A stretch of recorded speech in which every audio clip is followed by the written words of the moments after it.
We're a little down, at least Mego and myself, Scal, on the scoring record for LeBron. Did that change anything for you last night? How do you feel about LeBron setting the scoring record?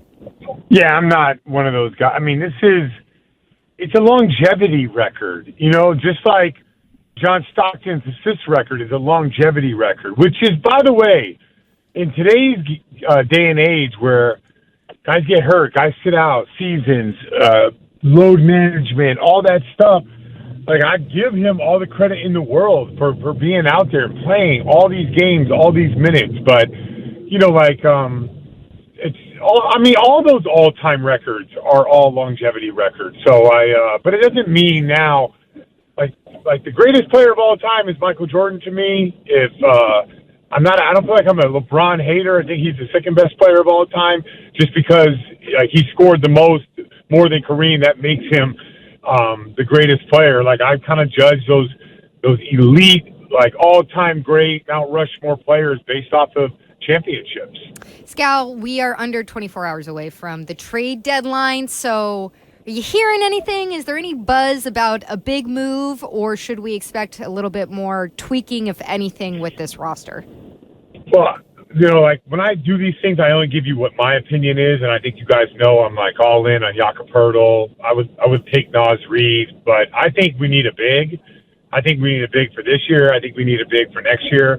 And I think it's a little bit different than probably the way that most people see it. Like, I think that to win in the playoffs, it's a physical game. It's a aggressive game. It's won in the paint. It's won in the restricted area. So I would love for the Celtics to go out there, maybe trade a first-round pick, maybe a player, and going out there and getting a big. I don't know if they'll do that.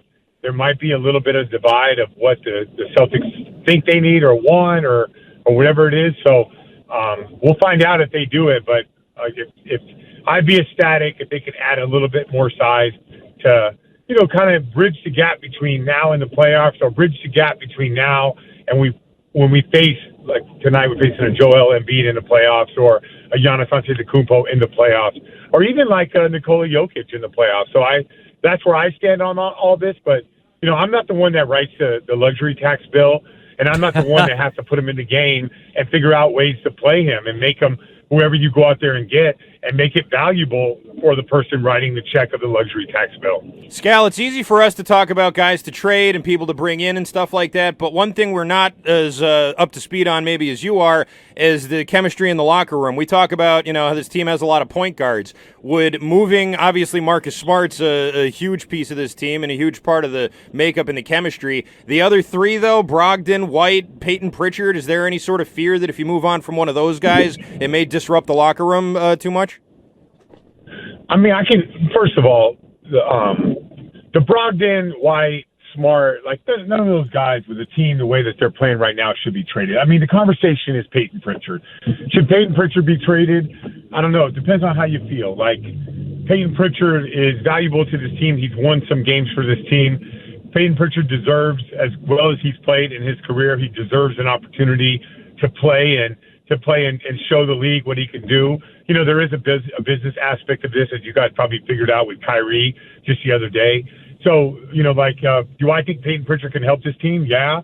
Do I think it's probably better for Payton Pritchard to play on another team and get an opportunity to play and maybe, make some noise in the playoffs as a rotational player? Yeah. Will Payton Pritchard being traded mess up the locker room? I don't think so, because I think that everybody on this team would respect the fact that the Brad Stevens and the coaching staff or whoever decided, we're going to do what's right for Payton, which is give him a chance so he can go out there and do the best for himself and his family. So I know, like, players use that term all the time, and it's like the difference between $20 million and $25 million. But if Payton Pritchard goes to a different team, his trajectory of his life earnings, basketball earnings, could change dramatically based off how he would play in the next X amount of months in the next for whatever team he's on.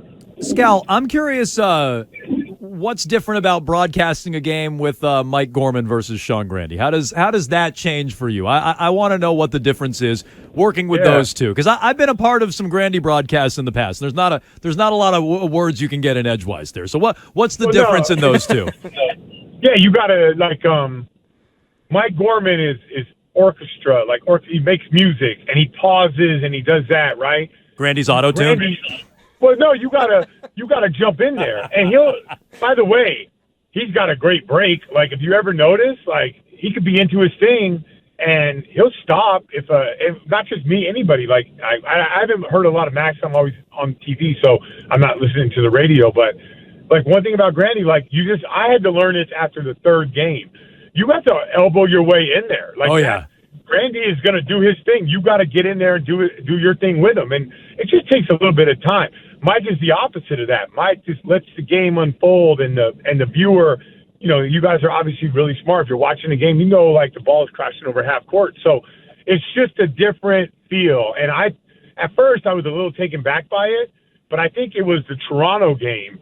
Like, I just took an extra 2 shots of espresso, went in there, and was like, you know what? I'm going to carve out my own space. And nice. I think the Toronto game was amazing.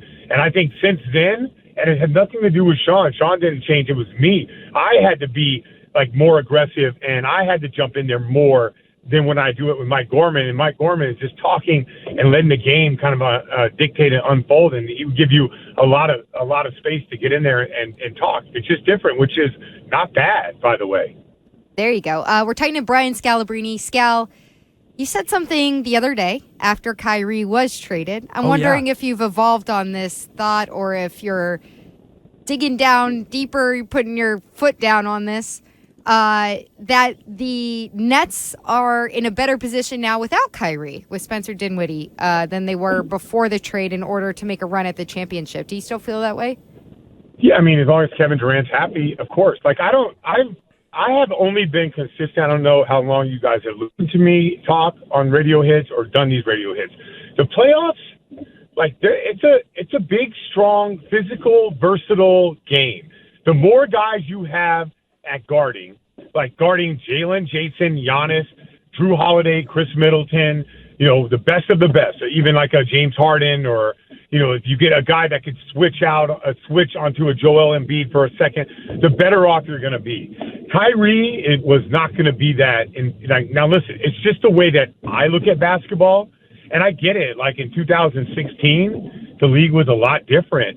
There was less switching going on. You had more double big lineups, more traditional. You can dance around small guys because, like, not everyone had crazy amounts of skill. But the way the game is played right now, you better be versatile. And if you, as a coach, have to coach around one guy defensively, that dude better be able to drop 35 or 40 points nightly, not once in a while. So if Kevin Durant is all in on this, yes, the Brooklyn Nets are bigger. They just match up with the Celtics better now than they did when they had Kyrie on the team. And if 10 wins in a row doesn't explain that to people, and they're still enamored by Kyrie's handle, which is sick, I get it, then, then you just see playoff basketball differently than I see playoff basketball. All right. Well, we'll agree to disagree on that. But if Cam Thomas keeps putting up 40 points a night, maybe I got to rethink it. He is Brian Scalabrine. He joins us. Wait, hold on here. Hold on.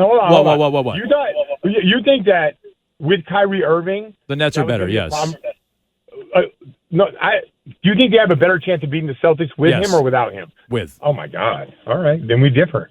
We do. I mean, they only beat him 2 years ago in the playoffs with Kyrie Irving. But yes, I do. I do feel that way. Yeah. You can't count. Why can't you count that? Kyrie made a big shot in 2016. We're going to still say, like, he's dangerous? That was like 8 years ago. It was only 2 years ago he came in and stomped on the logo, but that's okay. He just beat them. I think they have a better I think they have a better chance with Kyrie. Won since then. No, he has not won since then. That's true. Scal, we'll talk to you next Wednesday.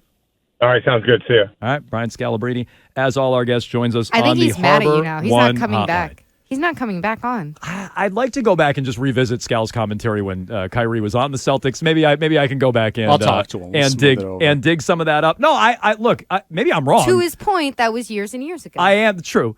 Maybe I'm wrong. I'm at least consistent. I will gamble on talent just about every single day of the week. Can we save that? Yeah. No. I probably let me rephrase or reiterate. I probably am wrong. No, I'm using the first one. But at least I'm consistent.